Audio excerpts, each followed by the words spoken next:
Mister ladies viewers அனைவருக்கும் வணக்கம். நான் doctor Rajalakshmi, Siddha physician. So ரீசெண்டா பார்த்தோம் அப்படின்னா சர்க்கரை நோய் அப்படிங்கிறது உலக அளவுல அதிக நபர்களுக்கு வந்துட்டு இருக்கு. ஸோ ஓகே, சுகர் அப்படிங்கிறப்ப முன்னாடி எல்லாம் நம்ம என்ன நினைச்சோம் அப்படின்னா இது ஒரு பரம்பரை சார்ந்த நோய். ஸோ எங்க அம்மாவுக்கு இருந்தது, எங்க அப்பாவுக்கு இருந்தது, அதனால அப்படி இருந்தாதான் எனக்கு வரும். ஸோ அவங்களுக்கு எல்லாம் இல்லை அப்படின்னா எனக்கு வர வேண்டிய அவசியம் இல்லை அப்படின்னு ஒரு செட் ஆஃப் பீப்புள் சொல்லுவாங்க. இன்னொரு சிலர் என்ன சொல்லுவாங்க அப்படின்னா, நான் சுகரே சாப்பிடுறதுல, இனிப்பா எந்த உணவும் சாப்பிடுறதுல, ஆனா எனக்கு சுகர் வராது அப்படின்னு. ஆனா அவங்களும் பார்த்தா பின்னால என்ன சொல்லுவாங்க அப்படின்னா, நான் இதெல்லாம் சாப்பிடுறதுலயே எனக்கு ஏன் சுகர் வந்துச்சு அப்படின்னு கேட்பாங்க. சிலர் சொல்லுவாங்க, நான் பிசிக்கல் ஆக்டிவிட்டி எல்லாம் நல்லா தான் பண்றேன், அப்படி இருந்தும் எனக்கு ஏன் சுகர் வந்தது, நான் டெய்லி நடந்து போயிட்டு இருக்கேன், வீட்டுல எல்லா வேலையும் நான் செஞ்சுட்டு இருக்கேன், ஆனா எனக்கு ஏன் சுகர் வந்தது அப்படின்னு சில செட் ஆஃப் பீப்புள் சொல்லுவாங்க. சரி, இவங்க எல்லாம் வந்துடுச்சுன்னு சொல்லி ட்ரீட்மெண்ட் எடுப்பாங்க. ஸோ ட்ரீட்மெண்ட் எடுக்கும் பொழுது என்ன ஆகும் அப்படின்னா, அவங்க மெடிசன்ஸ் எடுத்தாலும் ஒரு காலகட்டத்துல சுகர் ஒரு கண்ட்ரோல் இல்லாம இன்க்ரீஸ் ஆயிட்டே இருக்கும். ஆரம்பத்துல டாக்டர் ஒரு டேப்லெட் கொடுத்திருப்பாங்க, அப்புறம் நிறைய செட் ஆஃப் டேப்லெட்ஸ் கொடுப்பாங்க. அதையும் மீறி அவங்களுக்கு சுகர் கண்ட்ரோல் இல்லாம போயிடும். நான் 5 வருஷமா சாப்பிடுறேன், 10 வருஷமா சாப்பிடுறேன், 15 வருஷமா சாப்பிட்டுட்டு இருக்கேன் அப்படின்னு சொல்லுவாங்க. நான் பாக்குறப்ப எனக்கு சுகர்லாம் ஓரளவுக்கு நார்மலா இருக்குன்னு சொல்லுவாங்க. ஆனா என்ன சொல்லுவாங்கன்னா, பின்னால என் கால்ல புண்ணு வந்துடுச்சு, எனக்கு கிட்னி ஃபெயிலியர் ஆயிடுச்சு, இல்ல ஹார்ட் ப்ராப்ளம் வந்துருச்சு, ஸ்ட்ரோக் வந்துருச்சு அப்படின்னு சொல்லுவாங்க. ஸோ அப்ப டாக்டர்ஸ் என்ன சொல்லுவாங்கன்னா, இதெல்லாம் டயபெட்டிக்கோட காம்ப்ளிகேஷன்ஸ் அப்படின்னு. அப்ப எங்க தப்பு நடக்குது, ஏன் சுகர், இதையெல்லாம் மீறி நம்ம எந்த ஒரு உணவு முறை சரியா ஃபாலோ பண்ணாலும் நமக்கு ஏன் சுகர் வருது, இல்ல சுகருக்காக நம்ம ட்ரீட்மெண்ட் எடுத்தாலும் ஏன் நம்ம தொடர்ந்து ரொம்ப காலம் எடுக்க வேண்டியிருக்கு, தொடர்ந்து ரொம்ப காலம் நான் ப்ராப்பரா ட்ரீட்மெண்ட் எடுத்தாலும் ஏன் எனக்கு இந்த சொல்லக்கூடிய டயபெட்டிக் காம்ப்ளிகேஷன்ஸ் வருது அப்படின்னு பலருக்கு புரியுறது இல்லை. ஸோ சர்க்கரை நோயில பல வகைகள் இருக்கு. டைப் 1 இருக்கு, டைப் 2 இருக்கு, டைப் 1.5 இருக்கு. இதுல மேஜரா இருக்கக்கூடியது என்ன அப்படின்னு பாத்தீங்கன்னா டைப் 2. அதாவது இன்சுலின் இண்டிபெண்டா இருக்கக்கூடியது, நான் இன்சுலின் இண்டிபெண்டன்ட் டயபெட்டிக் மெலிட்டஸ் அப்படின்னு சொல்லுவாங்க. பொதுவா நிறைய பேர் நம்ம என்ன நினைச்சிட்டு இருக்கோம் அப்படின்னா, ஒரு சர்க்கரை நோய் வந்துருச்சு அப்படின்னா இன்சுலின் சுரக்கல, அதனாலதான் பாத்தீங்கன்னா சர்க்கரை நோய் வந்துட்டு இருக்கு அப்படின்னு. யூடியூப்ல கூட நிறைய பேர் பொதுவா சொல்றது, ஏதாவது ஒரு உணவு பத்தி சொன்னாங்க அப்படின்னா, இதை எடுத்துக்கோங்க, இதை எடுத்துக்கிட்டீங்க அப்படின்னா இன்சுலின் நல்லா சுரக்கும் அப்படின்னு. ஆனா அது தவறான ஒரு விஷயம். டைப் 2 சர்க்கரை நோயில இருக்கக்கூடிய பெரும் பிரச்சனை என்ன அப்படின்னா, இன்சுலின் இருக்கு, ஆனா அந்த இன்சுலினை நம்ம செல்கள் உபயோகப்படுத்தல. ஆக்சுவலா இன்சுலின் கணையத்துல இருந்து சுரக்குது, நமக்கு இது எல்லாமே தெரியும். ஆனா இந்த டைப் 2 சர்க்கரை நோய், இந்த இன்சுலின் மெயினா என்ன பண்ணுது அப்படின்னா, இப்ப நம்ம ஒரு உணவு சாப்பிடுறோம், உணவுனா நம்ம சீனியை சாப்பிடுறோம், சர்க்கரையை சாப்பிடுறோம், லட்டு பூந்தி சாப்பிடுறோம், அது மட்டும் கிடையாது. ஒரு 4 இட்லி 2 இட்லி சாப்பிட்டாலும் அதுல இருந்து மேஜரா நமக்கு கிடைக்கக்கூடிய மாவுச்சத்து, கார்போஹைட்ரேட். ஸோ அதுல இருந்து எக்ஸ்ட்ராக்ட் ஆகி ஃபர்ஸ்ட் சிம்பிளா வர்றது என்ன அப்படின்னு பாத்தீங்கன்னா குளுக்கோஸ். ஸோ இது ரத்தத்துல குளுக்கோஸா வரும். ரத்தத்துல குளுக்கோஸ் ஓரளவுக்கு அதிகமா இருந்த உடனே கணையம் என்ன செய்யும்னா இன்சுலினை சுரந்து ரெண்டுமே கை கோர்த்துட்டு எங்க போகும் அப்படின்னா செல்களுக்கு போகும். இந்த செல்களுக்கு குளுக்கோஸ்ங்கிறது ரொம்ப முக்கியமான விஷயம். நான் சாப்பிடாமையே இருக்கேன் அப்படிங்கிறது கிடையாது. ஏன்னா ஒரு செல்லுக்கு எனர்ஜி வேணும் அப்படின்னா இந்த குளுக்கோஸை தான் என்னன்னா நிறைய ப்ராசஸ்ல போய் ஏடிபி அப்படிங்கிற ஒரு விஷயமா உண்டு பண்ணி எனர்ஜியா இந்த செல்கள் எடுக்கும். செல்களுக்கு நிறைய வேலைகள் இருக்கும். இப்ப நம்ம ஒரு நரம்புகள் நல்ல சீரா வேலை செய்யணுமா, அதுக்கு குளுக்கோஸ் ரொம்ப முக்கியம். அதே மாதிரி நம்ம பார்த்தோம்னா நம்ம தசைகள் சுருங்குவதற்கு இதற்கும் என்ன அப்படின்னா குளுக்கோஸ் ரொம்ப முக்கியம். ஏன் நம்ம மூளை நல்லா வேலை செய்யணும்னா கூட குளுக்கோஸ் ரொம்ப முக்கியம். சப்போஸ் நமக்கு போதுமான அளவு குளுக்கோஸ் இல்லை அப்படின்னு வச்சுக்கோங்களேன், நமக்கு எனர்ஜி கிடைக்கல அப்படின்னா நம்மளோட பிரெயின் கூட என்ன ஆகும் அப்படின்னா ஸ்லோவா ஃபங்க்ஷன் ஆகும், ஏன் வேலை செய்யாமல் கூட போகும். ஏன்னா பிரெயினும் இந்த பிளட் குளுக்கோஸ்க்கு ஹைலி ரியாக்டிவா இருக்கும். ஸோ அதனால என்ன அப்படின்னா குளுக்கோஸ் அப்படிங்கிறது, சுகர் அப்படிங்கிறது தேவைப்படக்கூடிய ஒரு விஷயம் கிடையாது. ஆனா இங்க பிரச்சனை என்ன அப்படின்னா, இந்த இன்சுலினும் குளுக்கோஸும் சேர்ந்து போய் செல்களுக்கு யூட்டிலைஸ் ஆகணும். ஆனா இங்க பிரச்சனை என்ன நடக்குதுன்னா, இந்த இன்சுலினும் குளுக்கோஸும் சேர்றது கிடையாது. ஸோ இது பாட்டுக்கு நிறைய இருக்குன்னு இன்சுலின் நிறைய சுரந்து இருக்கும், பிளட்ல குளுக்கோஸ் லெவலும் இருக்கும், ரெண்டும் கம்பைன் ஆகாததுனால செல்களுக்கு குளுக்கோஸ் கிடைக்காது, இரத்தத்தில் சர்க்கரை அளவு அதிகமாக இருக்கும். அப்ப என்ன, இந்த ரத்தத்தில் சர்க்கரை அளவை குறைக்கணும் அப்படின்னு வச்சுக்கோங்களேன். நான் 2 இட்லி தான் சாப்பிடுறேன், கம்மியா தான் சாப்பிடுறேன் அப்படின்னாலும் எனக்கு பிளட் குளுக்கோஸ் ஜாஸ்தியா இருக்குன்னா, ஏன்னா இந்த இன்சுலின் ஆனது இந்த குளுக்கோஸோட சேர்ந்து செல்லுக்கு வந்து கூட்டிட்டு போக மாட்டேங்குது. சோ அப்ப அதை எடுத்து கூட்டிட்டு போய் அந்த செல் வந்து அதை யூஸ் பண்ணா ஆட்டோமேட்டிக்கா பிளட்ல குளுக்கோஸ் லெவல் குறைஞ்சிரும். இதுதான் ஒரு சிம்பிளான ஒரு விஷயம். சோ இதைத்தான் என்ன சொல்றாங்க அப்படின்னா இன்சுலின் சென்சிட்டிவிட்டி அப்படின்னு வந்து சொல்றோம். சோ இந்த இன்சுலின் சென்சிட்டிவிட்டி நல்லா இருந்தது அப்படின்னா ரத்தத்தில் சர்க்கரை அளவு நார்மலா இருக்கும், டைப் 2 சர்க்கரை நோய் வராது. வந்தாலும் இதை நம்ம இம்ப்ரூவ் பண்ணோம்னா அந்த டைப் 2 சர்க்கரை நோயிலிருந்து நம்ம வெளி வந்துடலாம். சோ இதெல்லாம் தடுக்கக்கூடிய மேஜரான 3 விஷயம் என்ன அப்படின்னா, இந்த பரம்பரை சார்ந்ததெல்லாம் 3வது தான் ஜெனட்டிக். முதல் விஷயம் என்ன அப்படின்னா நம்மளுடைய வாழ்வியல் முறை, நம்ம லைஃப் ஸ்டைல் இருக்கு பாத்தீங்களா, அங்க நம்ம செய்யக்கூடிய தவறுகள். 2வது என்ன அப்படின்னா நம்மளுடைய உணவு முறை. 3வது தான் என்ன அப்படின்னா நம்மளுடைய அந்த ஜெனட்டிக் ஃபேக்டர், எங்க அப்பா அம்மாவுக்கு இருந்தது, சோ அதனால ஜெனட்டிக்கா வந்து நம்மளோட இதுல இருந்து எனக்கு சர்க்கரை நோய் வந்ததுங்கிறது 3ஆம் கட்டம் தான். முதல் கட்டம் lifestyle disorder. Lifestyle டிசார்டர்னா சரியா தூங்குறது கிடையாது, தப்பான வந்து பாத்தீங்க அப்படின்னா உணவு முறைகள், வாழ்வியல் முறைகள், இதெல்லாம் எடுக்கிறதா ஃபர்ஸ்ட் 2 ஃபேக்டர்ஸா இருக்கு. சோ அதை நம்ம கரெக்ட் பண்ணும். அப்ப இந்த இன்சுலின் சென்சிட்டிவிட்டியை இன்க்ரீஸ் பண்ணணும் அப்படின்னா நிறைய அற்புதமான மருந்துகள், சித்த மருந்துகள் இருக்கு. சோ உணவு முறைகளிலும் என்ன அப்படின்னா சில உணவுகள் இருக்கு, எடுக்கும் பொழுது இந்த வே ஆஃப் எடுக்கும் பொழுது என்ன ஆகும் அப்படின்னா இந்த இன்சுலினை வந்து பேர் பண்றதுக்கு, அதாவது சுகரோட சேர்ந்து பேர் பண்ணி ரத்தத்தில் சர்க்கரை அளவை வந்து குறைக்கும். இது நிறைய ஆராய்ச்சி தரவுகளையும் தெரியப்பட்டிருக்கு. சோ அந்த மாதிரியான உணவுகள் எப்படி எடுக்கணும் அப்படிங்கறத தான் இந்த பதிவுல வந்து பார்க்க போறோம். சோ அதுல ரொம்ப முக்கியமான முதலாவது உணவு என்ன அப்படின்னு வந்து பார்த்தோம் அப்படின்னா, நம்ம நிறைய வந்து கேள்விப்பட்டிருப்போம், இருந்தாலும் வெந்தயம். சோ வெந்தயம் அப்படிங்கிறது இந்த சர்க்கரை நோயாளிகளுக்கு ஒரு நல்ல வரப்பிரசாதமான உணவுன்னு சொல்லலாம், மருந்துன்னு சொல்லலாம். இந்த வெந்தயம் அப்படிங்கிறதுக்குரிய அந்த பெயர் காரணமே எதுல இருந்து வந்ததுன்னா வெந்த அயம். அதாவது என்னன்னா அயன் வந்து அதுல ரிச்சா இருக்கு. யூஸ்வலா சர்க்கரை நோயாளிகளுக்கு நிறைய சத்து குறைபாடு வந்து இருக்கும். அப்ப அவங்க அனிமிக்கா இருப்பாங்க, குறிப்பாக விட்டமின் பியோட சத்தெல்லாம் குறையா இருக்கும். சோ அது இந்த இதுல அவங்களுக்கு வந்து கிடைக்குது. அடுத்து 2வது என்ன அப்படின்னா இதுல நிறைய நார்ச்சத்துக்கள் இருக்கு.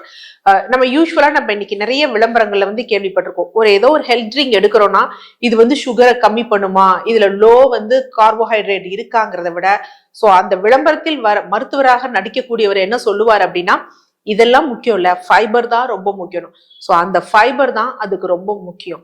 அடுத்து 2வது முக்கியமானது என்ன அப்படின்னா, இப்ப நம்ம பாரம்பரிய மருந்துகளான இந்த சித்த மருத்துவத்துல இல்ல நம்ம ஆயுர்வேத மருத்துவத்துல என்ன சொல்லுவோம்னா இத மது மேகம் அப்படின்னு வந்து சொல்லுவாங்க. மேக நோய்கள்ல வந்து வருது. என்ன அப்படின்னா நம்ம பாடியோட ஹீட், அனல் வந்து குற்றம் அதிகமாகிறதுனால வரக்கூடியது.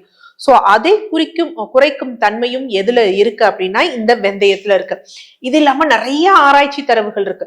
ஃபாஸ்டிங் பிளட் சுகரை குறைக்குது, பிபி பிளட் சுகரை குறைக்குது அப்படின்னு நிறைய ஆராய்ச்சி தரவுகள் இருக்கு. சோ அப்படிப்பட்ட இந்த வெந்தயத்தை இந்த டயபெட்டிக் பேஷண்ட்ஸ் எப்படி எடுக்கலாம் அப்படின்னா முளை கட்டிய வெந்தயம் சாலட் அது டெய்லி எடுத்துக்கலாம். சோ அதற்கு நம்ம என்ன பண்ணணும் அப்படின்னா நல்லா 2 டேபிள் ஸ்பூன் வந்து வெந்தயத்தை வந்து காலையில வந்து ஊற வச்சிடணும். சுத்தமான நீர்ல ஊற வச்சுட்டு மாலை பொழுதுல அந்த வாட்டரை வந்து ட்ரைன் பண்ணிட்டு நம்ம யூஸ்வலா முளை கட்டுறதுக்கு முடிச்சு போட்டு வைப்போம் பார்த்தீங்களா, அது மாதிரி சுத்தமான துணியில முடிச்சு போட்டு வச்சிருந்தோம்னா காலையில முளை விட்டு இருக்கும். நல்லா ஒரு 10 கிராம் முளை விடும் பொழுது 1 கப் நமக்கு வரும். இதனுடன் நம்ம சாலடா நம்ம சாப்பிட்றதுக்காக கூட வெள்ளரிக்காய், வெங்காயம், கொஞ்சம் மிளகு, உப்பு, இந்த மாதிரி இதெல்லாம் சேர்த்து காலையில ஒரு சாலடா. காலையில யூஸ்வலா நம்ம என்ன எடுக்கிறோம், நிறைய டயபெட்டிக் பேஷண்ட்ஸ் வந்து என்ன சொன்னா கஞ்சியா எடுப்பாங்க, பார்லி கஞ்சி எடுக்கலாம், இல்ல கைக்குத்தல் அரிசி கஞ்சி எடுக்கலாம், இல்ல என்ன அப்படின்னு பாத்தீங்கன்னா சம்பா கோதுமை. இந்த மாதிரி நீங்க எந்த உணவு எடுத்தாலும் அதனுடன் என்ன பண்ணணும் அப்படின்னு பாத்தீங்கன்னா கஞ்சியா எடுத்தீங்கன்னா அதனுடன் இந்த சாலடை வந்து எடுக்கலாம். இல்ல காலையில வெறும் வயிற்றுல இந்த சாலட், அதனுடன் வந்து பாத்தீங்கன்னா ஒரு லெமன் டீ, கிரீன் டீ அந்த மாதிரி எடுத்துக்கொண்டு வந்தோம் அப்படின்னா நம்ம பிளட் சுகர் லெவலை செக் பண்ணி பார்த்தோம், HbA1c லெவலை செக் பண்ணி பார்த்தோம்னா குறையிறது நம்ம கண்கூடா வந்து தெரியும். ஸோ அந்த மாதிரி வெந்தயத்தை வந்து ஃபர்ஸ்ட் இதை ஒரு 1 month எடுத்து பார்த்துட்டு உங்க HbA1c லெவல்ல எடுத்து பாருங்க, நல்ல ஒரு டிஃபரன்ஸ் வந்து தெரியும். அடுத்து ரெண்டாவது ரொம்ப முக்கியமானது, காமனா எல்லாருக்கும் தெரிஞ்சது என்ன அப்படின்னு பாத்தீங்கன்னா நாவல் கொட்டை. ஸோ நாவல் கொட்டையும் அதே மாதிரிதான் இன்சுலின் சென்சிட்டிவிட்டியை இன்க்ரீஸ் பண்ணக்கூடிய, அதாவது அந்த பிளட் சுகரை நம்ம செல்கள் யூஸ் பண்ணி பிளட்ல குளுக்கோஸ் லெவலை குறைக்கும் தன்மை வந்து எதுல இருக்குன்னா இந்த நாவல் கொட்டையில வந்து இருக்கு. நார்மலாவே இது துவர்ப்பி. ஸோ துவர்ப்பான உணவுகள் வந்து என்ன பண்ணும் அப்படின்னா நல்ல வந்து பலன் தரும். ஸோ நாவல் கொட்டையை வந்து நம்ம எப்படி எடுக்கலாம் அப்படின்னா, நார்மலா நம்ம எடுக்கக்கூடிய அந்த திரிபலா சூரணம் இருக்கு பாத்தீங்களா, அதனுடன் இந்த நாவல் கொட்டையை நல்லா ட்ரை பண்ணி பவுடர் பண்ணி வச்சுக்கணும். இப்ப திரிபலா சூரணம் வந்து ஒரு 100 கிராம் எடுத்தோம் அப்படின்னா அதனுடன் இந்த நாவல் கொட்டை பவுடர் இருக்கு பாத்தீங்களா, அதுவும் ஒரு 100 கிராம் எடுத்துக்கணும். பவுடர் பண்ணி வச்சுட்டு இதை என்ன பண்ணணும் அப்படின்னா நல்லா ஒரு 10 கிராம்ஸ் இல்லைன்னா 7 கிராம்ஸ் எடுத்து ஒரு 2 கிளாஸ் தண்ணீர் ஊற்றி நல்லா பாயில் பண்ணணும். பாயில் பண்ணிட்டு அந்த 2 கிளாஸஸ் இருக்கு பாத்தீங்களா, அது நல்லா பாயில் பண்ணி ஒரு 3/4 கிளாஸா வந்த உடனே ஃபில்டர் பண்ணணும். ஸோ ஃபில்டர் பண்ணிட்டு அதை என்ன பண்ணணும்னா நம்ம உணவு உண்பதற்கு, நம்ம காலையில பிரேக்ஃபாஸ்ட் எடுப்போம், அது மாதிரி நைட்டு டின்னர் எடுப்போம், மதிய உணவும் எடுப்போம். எடுக்கிறதுக்கு ஒரு 10 மினிட்ஸோ இல்ல 15 மினிட்ஸ்க்கு முன்னாடியோ இந்த என்ன பண்ணணும்னா இந்த டிகாஷன், அதாவது இந்த குடிநீரை வந்து குடிச்சிட்டு வரணும். ஸோ அப்படி நம்ம கரெக்டா ஒரு 1 month குடிச்சிட்டு வந்தோம் அப்படின்னா அப்பொழுதும் நமக்கு தெரியும் நம்மளோட HbA1c லெவல் எப்படி நல்லா இம்ப்ரூவ் ஆயிருக்கு அப்படின்னு. அடுத்து மூன்றாவது முக்கியமானது என்ன அப்படின்னு பாத்தீங்கன்னா லவங்கப்பட்டை.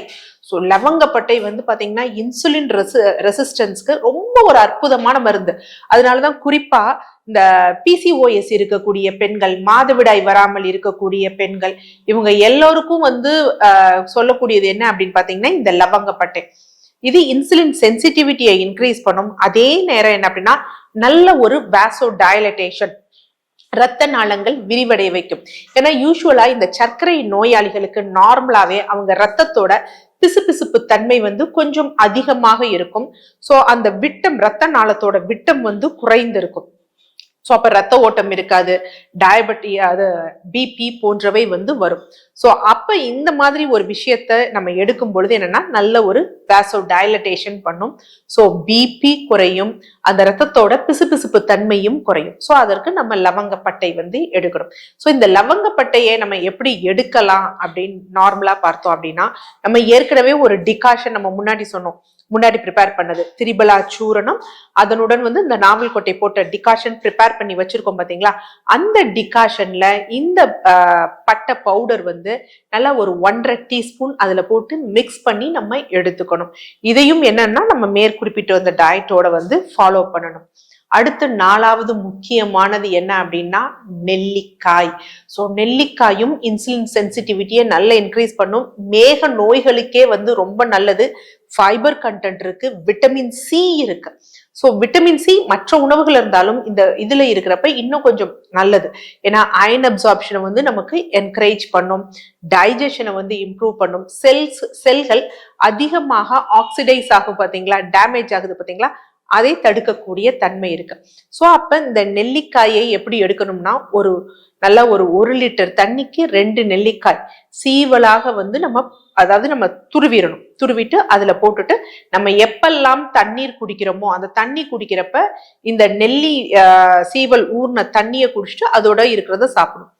சப்போஸ் அந்த 1 லிட்டர் தண்ணி காலி ஆயிடுச்சுன்னா அடுத்தது எடுக்கணும். இதே மாதிரிதான் என்ன அப்படின்னு பாத்தீங்கன்னா 30 டேஸ் வந்து ஃபாலோ பண்ணணும். இதனுடன் மற்ற விட்டமின் சி ஃப்ரூட்ஸ் எடுத்தாலும் ரொம்ப நல்லது. என்னன்னா நம்ம செல்கள் வந்து டேமேஜ் ஆகாம வந்து தடுக்கும். அடுத்து 5வது முக்கியமானது நம்ம எடுக்க வேண்டியது என்ன பாத்தீங்கன்னா ஆவாரம் பூ. ஸோ இந்த ஆவாரம் பூவும் இன்சுலினோட அந்த சென்சிட்டிவிட்டியை வந்து இன்க்ரீஸ் பண்ணும். இன்னொரு விஷயம் நமக்கு கேள்விப்பட்டிருப்போம், ஆவாரம் பூவிருக்க சாவாரை கண்டதில்லை அப்படின்னு. ஸோ அவ்வளோ ஒரு அற்புதமான குணம் எதுல இருக்கு அப்படின்னு பாத்தீங்கன்னா இந்த ஆவாரம் பூ இருக்கு. யூஸ்வலா மஞ்சள் நிறம் இருக்கக்கூடிய உணவுகள், பூக்கள், இதுல எல்லாத்துலயும் என்ன அப்படின்னு பாத்தீங்கன்னா ட்ரேசஸ் ஆஃப் கோல்டு இருக்கும். இது என்ன பண்ணும் அப்படின்னா இதுவும் ஒரு நல்ல ஆன்டி ஆக்சிடென்ட்ஸ், நம்ம செல்கள் டேமேஜ் ஆவதை வந்து தடுக்கும். சோ அப்ப வந்து இந்த ஆவாரம் பூவை நம்ம வந்து எப்படி எடுக்கலாம் அப்படின்னா, நார்மலா ஒரு தோசை ஆவாரம் பூவை நல்லா ட்ரை பண்ணிட்டு பவுடர் பண்ணி வச்சுக்கணும். ஒரு தோசை அந்த மாதிரி எடுக்கிறோம், ஒரு கிச்சடி அந்த மாதிரி எடுக்கிறோம் அப்படின்னா அதுல ஸ்ப்ரிங்கிள் பண்ணி வந்து எடுக்கலாம். இல்ல ஒரு முட்டை ஆம்லெட் எடுத்தோம்னா அதுல ஸ்ப்ரிங்கிள் பண்ணி எடுக்கலாம். அடுத்து மாலை வேளையில இந்த ஆவாரம் பூ நல்லா ஒரு கைப்பிடி எடுத்துக்கணும். அதனுடன் என்ன அப்படின்னு பாத்தீங்கன்னா கொத்தமல்லி விதை, தனியான்னு சொல்லுவாங்க பாத்தீங்களா, அது நல்லா ஒரு 1.5 டீஸ்பூன் எடுத்துக்கணும். போட்டு நல்லா மிக்சியில பல்ஸ்ல வச்சுட்டு இதனுடன் என்ன அப்படின்னா 2 கிளாஸ் தண்ணீர் கணக்குப்படி பார்த்தோம் அப்படின்னு பாத்தீங்கன்னா ஒரு 350 ml இது பண்ணி பாயில் பண்ணி 150 வந்த உடனே அதை ஃபில்டர் பண்ணி நம்ம மாலை வேளையில ஒரு டீ மாதிரி எடுத்துக்கணும். ஸோ இந்த மாதிரி ஒரு டயட்டை ஃபாலோ பண்ணிட்டு அதனுடன் வந்து என்னன்னா ரொம்ப இந்த காஃபி டீ அதை வந்து அவாய்ட் பண்ணணும். எதுக்காக? காஃபி டீ நல்லதா கெட்டதானா அதுல நன்மைகளும் இருக்கு.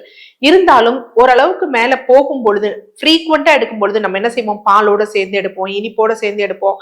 சில பேர் சொல்லுவாங்க நாங்க நாட்டு சக்கரை பனவெல்லம் எல்லாம் எடுத்துக்கிறோம், அதுவும் கிளைசிமிக் இண்டெக்ஸ் எல்லாம் ஒண்ணுதான். ஸோ அதெல்லாம் நம்ம ரெஸ்ட்ரிக்ட் பண்ணிட்டு இதை ஃபாலோ பண்ணோம் அப்படின்னா வெறும் ஒரு மாத காலத்துல வந்து நம்மளுடைய HbA1c லெவல் குறையிறது தெரியும். ஏன் இந்த HbA1c திருப்பி திருப்பி சொல்றோம் அப்படின்னா 15 வருடமா நம்ம வந்து சர்க்கரை நோய்க்கு சிகிச்சை எடுத்தாலும் இந்த HbA1c பாக்குறது இல்ல.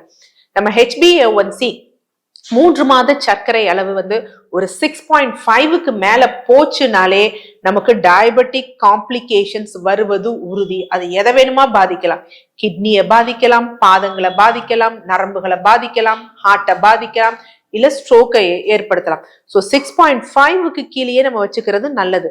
ஆனா டைப் 2 சர்க்கரை நோயாளிகள் அது எந்த வயதினர் ஆனாலும் நம்ம ஈஸியா ரிவர்ஸ் பண்ணி அந்த சர்க்கரை நோயிலிருந்து வெளியே வரலாம். நன்றி.